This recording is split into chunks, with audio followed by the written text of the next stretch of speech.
fog-choked streets of Victorian London, a shadow began to fall in the autumn of 1888.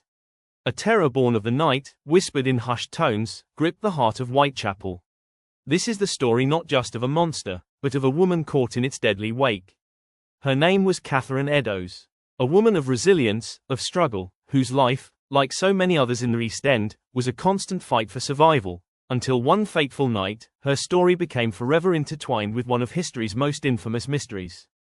Born in Wolverhampton in 1842, Catherine Eddowes was one of 11 children. Her family, like many, sought opportunity in the burgeoning industrial towns, eventually moving to London. Life was a relentless struggle for work, food, and shelter. Catherine was no stranger to hardship. She worked from a young age, often as a hawker, selling small goods on the street to make ends meet. She was described as intelligent, sharp-witted, and possessing a cheerful disposition, despite the grinding poverty that surrounded her. She found solace and companionship with Thomas Conway, her common-law husband, with whom she had children, striving to build a life in the dense, unforgiving sprawl of the city. But London's East End was a place of stark contrasts, grand Victorian aspirations casting long shadows over desperate realities. For Catherine, like many, the temptations of alcohol offered a fleeting escape from the harshness of her daily existence. Her relationship with Conway eventually fractured, and she found a new companion in John Kelly. Together, they lived in common lodging houses, the cheapest form of accommodation for the impoverished, moving from one temporary shelter to another. She took whatever work she could find, hop picking in Kent during harvest season, charring, or hawking. When work was scarce, and desperation mounted, some women, including Catherine, resorted to casual prostitution to survive. It was a brutal choice, but often the only one available to avoid starvation in the unforgiving streets of Whitechapel. September 29, 1888, was a day like any other for Catherine, fraught with the usual struggles. She had been picking hops in Kent, but the money was gone. That evening, she was found drunk and disorderly in Aldgate and taken to Bishopsgate police station. By 1 a.m., she had sobered up and was released, simply giving her name as Liz Stride, perhaps a quick wit, or a fleeting fear of judgment. She stepped out into the pre-dawn chill of the 30th, alone, into a city on edge. Unbeknownst to her, just an hour earlier, another woman, Elizabeth Stride, had been murdered not far away. The killer, now known as Jack the Ripper, was still lurking in the shadows. As Catherine made her way towards a lodging house, she crossed Mitre Square, a quiet, secluded space.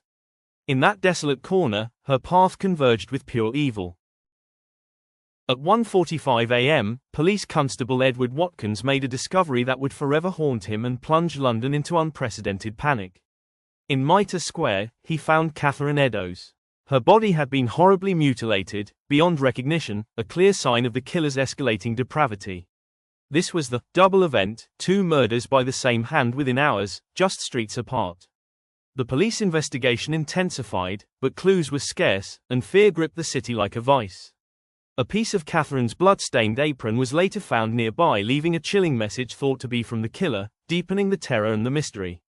Catherine Eddowes, a woman who had fought for every breath of her life, became a victim of a monstrous act that defied comprehension. Catherine Eddowes was buried in a pauper's grave, a stark reflection of her life, yet her story echoes through history far beyond the confines of Mitre Square. She represents not just a victim, but the countless forgotten lives of Victorian London's poor, those who toiled, struggled, and often met tragic ends, unseen and unheard. Her murder, alongside those of the other Ripper victims, ignited a public outcry that forced society to confront the grim realities of the East End. While the identity of Jack the Ripper remains a haunting enigma, Catherine's story reminds us of the human cost, the personal tragedy behind the sensational headlines.